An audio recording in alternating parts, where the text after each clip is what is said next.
Halo guys, welcome back to Korea Remit bersama orang Korea yang medok. Oke, follow. Di video kali ini aku mau menceritakan sebuah kejadian meninggalnya anak berusia 7 tahun yang dibunuh, bisa dibilang dibunuh oleh omnya sendiri yang bekerja sebagai seorang tentara. Namun yang lebih menarik, saat ini kasus dibawa ke sidang, ibu dari korban itu lebih membela ke pelakunya. Langsung tak ceritakan lengkapnya apa? Mari kita mulai. Kejadian yang mau aku ceritakan kali ini terjadi masih belum terlalu lama. Ini terjadi pada tahun 2018. Jadi waktu aku baru mulai jadi kayak full time YouTuber. Ini kejadian terjadi di sebuah keluarga yang ada papa, mama, dan anaknya. Namun papa sama mamanya itu memutuskan untuk cerai sehingga anaknya itu ikut mamanya. Untuk mempermudah pemahaman, mari kita panggil aja nama anaknya ini Budi gitu ya, meskipun orang Korea. Budi ikut mamanya. Nah, karena mereka baru cerai, mereka membutuhkan tempat tinggal. Mamanya sama Budi ini memutuskan untuk tinggal di rumah omnya. Jadi Budi, mamanya sama omnya ini tinggal bersama di satu rumah. Nah, omnya Budi ini merupakan seorang sersan angkatan udara di divisi sayap tempur. Oke, jadi pekerjaannya itu tentara dan mulai bulan Februari tahun 2018 mereka itu mulai tinggal bersama. Dan awalnya waktu pertama Budi, mamanya sama omnya ini tinggal bersama, mereka itu ya tinggal biasa-biasa aja kayak tinggal sama omnya sendiri gitu. Namun tidak terlalu lama setelah itu, di bulan Maret, tepatnya tanggal 30 Maret tahun 2018, suatu kejadian ini terjadi. Tanggal 30 Maret tahun 2018 merupakan hari Jumat. Jadi besoknya bisa dibilang Budi ini nggak sekolah, yang nggak ada tugas gitu, agak bebas. Sehingga mamanya Budi juga ngizinkan, "Wes Budi, kamu mau nonton apa, mau main game silakan. Yang penting tidurnya jangan terlalu malam." Paham? Budi ya udah, dia menikmati waktunya. Dia tiduran, nonton TV gitu itu. Nah, nggak lama setelah dia nonton TV, tiba-tiba omnya itu manggil, "Budi, kamu ini udah SD kok, tak lihat masih belum bisa nyiapkan makanan kamu sendiri, ngerepotin mama kamu, ha? Anak SD kok nggak tanggung jawab kamu ini. Om kamu ini tentara, masa keponakan tentara SD masih belum bisa nyiapkan makanan? Duh, kamu masuk ini, posisi push up." Nah, akhirnya Budi ini melakukan posisi push up. Dan dalam kondisi ini, si omnya bilang, "Dah, tahan 40 menit. Awas kamu nggak bisa 40 menit, tak tambahin hukumannya." Budi awalnya itu juga bingung, ini guyonan atau beneran atau gimana. Karena 40 menit merupakan waktu yang sangat lama. Nah, tapi karena terus diliatin sama omnya, ya dia nahan gitu posisi push up. 1 menit, 2 menit, 3 menit. Dan Budi ini kuat melakukan posisi push up selama 23 menit. Namun setelah itu dia mulai nggak kuat. Apalagi kan dia bukan tentara, dia juga bukan atlet. Udah gitu masih anak usia 7 tahun. Jadi ya tentunya sangat normal kalau nggak kuat melakukan selama 40 menit. Melihat itu, omnya itu bukan bilang, "Yaudah, karena kamu udah memberikan yang terbaik, udah besok siapkan makan." Nggak gitu. Omnya malah marah. "Aku udah bilang 40 menit kok kamu 23 menit nyerah. Ini anak kurang ajar." Dari situ si omnya ini memutuskan untuk memarahi keponakannya sendiri dengan cara memukul. Budi dipukulin sebanyak 60 kali selama 2 jam.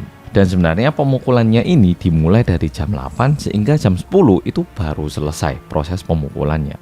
Nah, omnya mungkin udah mukulin selama 2 jam, udah merasa kayak lumayan puas gitu ya. Kayak udah ngeliat si Budi ini udah kayak bener-bener tepar gitu.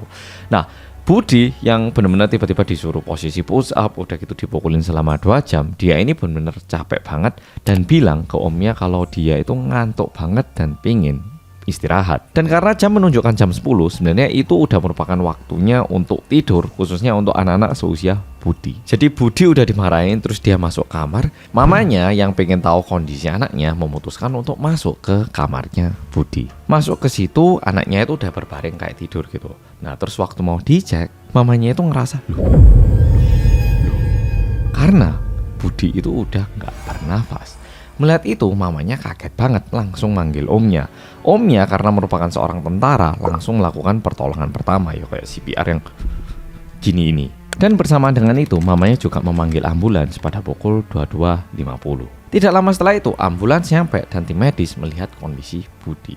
Saat tim medis menemukan Budi, kondisinya adalah ada beberapa makanan di sekitarnya Budi. Dan juga Budi ini ditemukan dalam kondisi telanjang, beserta ada luka-luka lebam di badannya. Melihat Budi yang meninggal dalam kondisi sedikit mencurigakan, ada luka-luka lebam, telanjang gitu itu. Akhirnya tim medis ini memutuskan untuk melakukan otopsi pada Budi. Dan seperti yang udah kita tahu, setelah diotopsi tentunya tim medis jadi tahu bahwa Budi ini meninggal akibat pukulan dan juga cedera yang dia alami dari omnya ini. Tentunya pihak rumah sakit sudah melaporkan hal ini kepada polisi dan juga polisi akhirnya mendapatkan semua laporan beserta hasil otopsinya. Melihat itu, polisi langsung memulai investigasi dan pelaku pertama yang dicurigai adalah omnya Budi. Namun karena omnya Budi ini berprofesi sebagai seorang tentara, hal ini akhirnya dioperkan kepada kepolisian militer.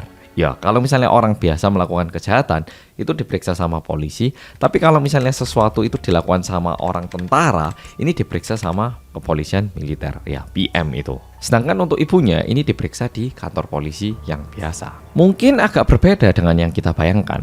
Waktu omnya Budi ini diinterogasi dan ditanya-tanyain, omnya itu malah bilang kayak gini, saya itu nggak ada tujuan untuk membunuh, saya itu cuma mau mendisiplinkan. Orang keponakan saya ini sukanya meludah sama berbohong, saya itu cuma mendisiplinkan. Mosok keponakan kurang ajar saya biarkan. Nah, tujuan saya itu cuma mendisiplinkan. Dan sekitar 2 bulan setelah itu, pada tanggal 31 Mei tahun 2018, sidang pertama akhirnya dibuka. By the way, sidang kali ini dilakukan di pengadilan militer karena omnya merupakan seorang tentara dan dibuka atas tuduhan kepada omnya dengan gugatan pelecehan anak dan kematian. Dan sedikit berbeda lagi kondisinya. Di situ omnya itu mengakui bahwa dia adalah orang yang mengakibatkan kematian ini.